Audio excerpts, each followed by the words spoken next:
If you think this is a big pile of silage,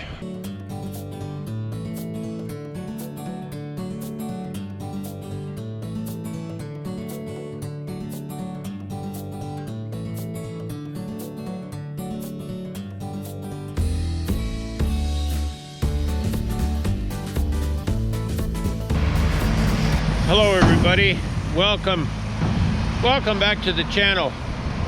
I know I haven't had a video up for a little while, and I'm gonna try to get back in the groove. I'm out here today at Thames Sales Yard in Thamesville, and what they're doing today is they're just finishing off the bunk silo, and we're gonna talk to Jeff in a few minutes, but they're just packing a little bit. And I just thought I'd come and see these. Got a pen of black heifers here. Everybody's up eating this morning.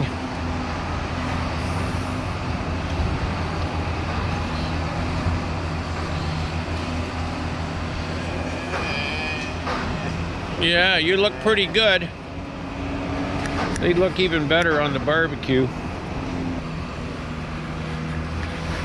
Anyway, my purpose today is to see the Enogen Corn.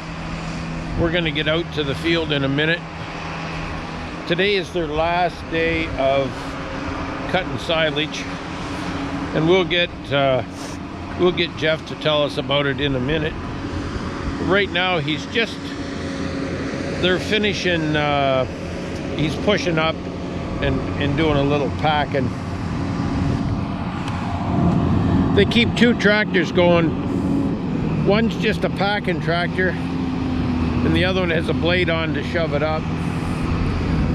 Very important to get the oxygen out of this silage, and it's hard to do, and everybody that has a bunk will know about that. It's hard to get the oxygen out.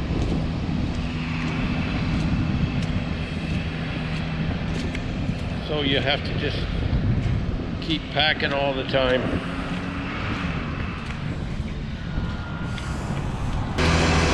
They've got the big buns on these trucks. That way they can get through the mud a little bit better. It always seems like when you're doing silage, the fields are a little bit wet. So I'm out in the field today with Doug Helm from Syngenta. How are you, Doug? Hey, I'm great, Dennis. Thanks for having me. Thanks for coming. And we're here at the Enogen field in Thamesville. And what is Enogen? Yeah, so Enogen's new technology from Syngenta seeds, and what they've done, Dennis, is they've embedded an enzyme called alpha amylase in the starch portion of corn. And what alpha amylase does is it breaks really big starch molecules really quickly and efficiently down into simple sugars, making energy that's in that corn more readily available to both beef and dairy cattle. Now, why that's important is, you know, we all know energy is expensive, and it is in whether it's our cars or power in our houses, and cattle are the same. And by making that energy more usable or more available, we're able to get a better feed efficiency, so about a 5% improvement in feed efficiency in beef cattle, leading to a cheaper cost of production.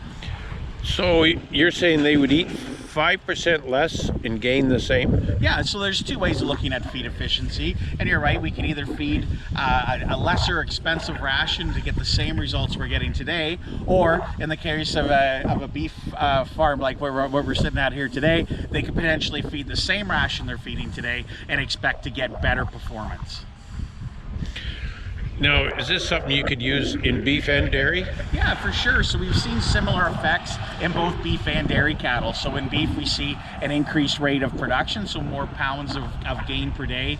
And in a dairy situation, what we see is an increase in fluid milk with no effect, negative or positive, on components. So again, you're able to produce more milk to fill your quota, or if you're already at quota, you have the ability to milk less cows for the same performance that you have today. So you get more milk with the same amount of feed or less feed? Yeah, so same as with beef cattle, you have the ability to either feed a lesser expensive ration and get the same production that you're getting today, or feed the same ration that you're feeding today and get more milk from less cows. So it's it's a no-brainer. Well, it certainly is in my mind. So when you grow this corn, if say we planted too much, can I just take it to the elevator? Yeah, and so that's, you know, the one thing with Enogen Corn, because of how that molecule works. If we were looking at a company that does food processing, and they were relying on a starch from corn to bind their product back together, say an example, somebody making corn chips, because that alpha-amylase enzyme breaks that starch down into sugars, once that happens, it's permanent, so it doesn't bind back together. So no, the simple answer is you can. There's a contract involved in growing Enogen corn. It's an IP, just like an IP soybean, which you folks are very familiar with. And that contract simply states is the corn you grow will be left on farm and will be fed to either beef or dairy cattle. So that's all kept track of. You got to map the field and make sure everything gets used for feed. Correct. Yeah, that's right. That's right. Perfect. Well, maybe we'll take a ride over and see some of the corn. I think they're harvesting this morning, which is great. And today is their last day, so they've got quite a bit done. And maybe when we're done there, we'll go and see the pile. Sounds great. Great.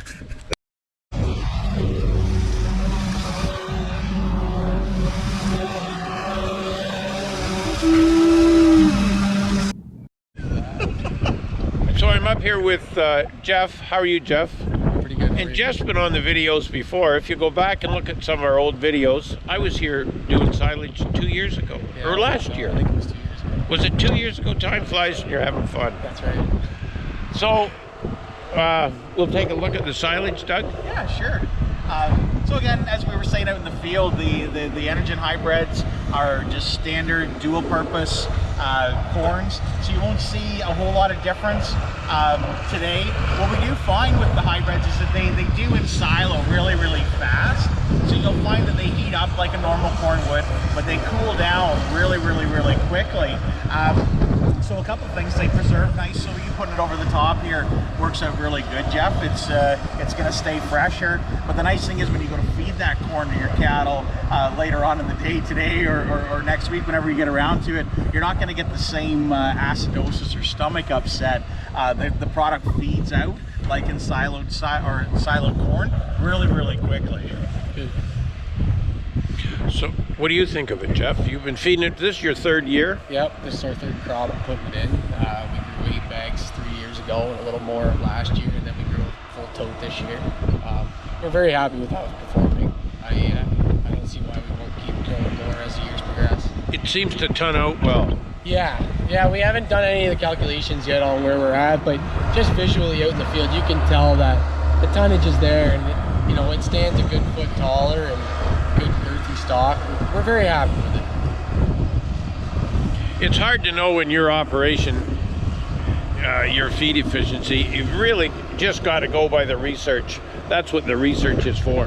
Yeah. Like we don't micromanage to the point where we can tell if the cattle are gaining or performing better on the Enogen opposed to the other hybrids. But we can tell that the tonnage is there and the cattle are growing. So I think we're just going to keep. If something's working for you, you should just keep doing it. Like one of the guys said, we've just got to believe the research. And the dairy guys will know a little more because they actually keep track of every cow's milk and things like that, where you don't keep track of what every animal's eating out here. No, we weigh the feed to them every day, but there's no way to know how they're converting it. At the end of the day, when they're sold, you can pencil in what they gain, but yeah, it just doesn't work that way here. Like I said, we're very happy with it. That's why we pay for the research. That's right. Well, and even in a beef situation, there's such a variance from year to year and group of cattle to group of cattle. As Dennis said, you almost have to have faith that the research is sound. And for you, Jeff, is if the product's yielding well in the field, and we have some faith that the research is right. You're right. There's no reason to change doing that either. Yep. And you're right. And Dennis, you said dairy guys, they're different, right? Sometimes we see a response as early as the first shipment of milk after they make the change. Like they just have the ability to see that day to day. We're in a beef situation, we certainly don't. No. And a lot of dairy guys will have separate bunks, for a bunk for this kind of corn and a bunk for something for the dry cows, and you know, where you're not going to do that in a beef situation. No, we don't really have the ability to keep anything separate here. Just put it all in one bunk and start feeding it.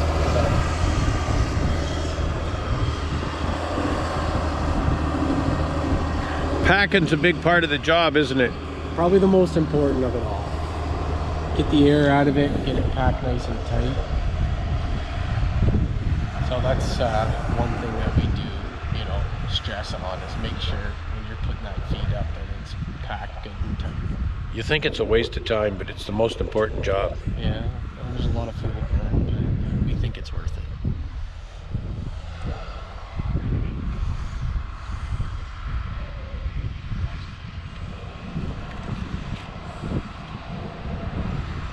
What else, Doug? Have we covered everything? I think we've covered off a lot of it, Dennis. You know, again, I think the real easy or nice part of the product is you don't have to change any of your management. You know, the seeding rates are the same as everything else. Your chemical and fertilizer programs stay the same. You know, we just have the ability to use less corn for the same production. It's a pretty, not to oversimplify it, but it's a pretty simple product to use. And even like we talked about in the field, like if you get done with your silage and you've got 10 acres left over, you can always put it in the ground corn bunk. Oh yeah, yeah, we'll have the ability to use it. It's a dual purpose. Yeah, Absolutely.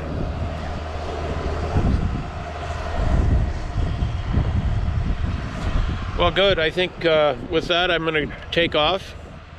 Thanks for taking the time. Yeah, I hope thanks we for didn't coming. interrupt you too much, No, Jeff. you're all good. I always enjoy coming out here. It's always a blast. We always got time for you. Well, that's good. Anyway, if you'd enjoyed this video, give us a like. If you haven't subscribed, it'd be a good time. And I haven't had a video on the channel for a while, so if you can tell your friends and neighbors that usually watch our channel that I'm back. I'm maybe back, I don't know. I took quite a holiday this summer. Pretty easy not to video. I don't know why, it's pretty easy. Anyway, but it is always fun coming out someplace like Thames here, which I always enjoy. Anyway, thank you.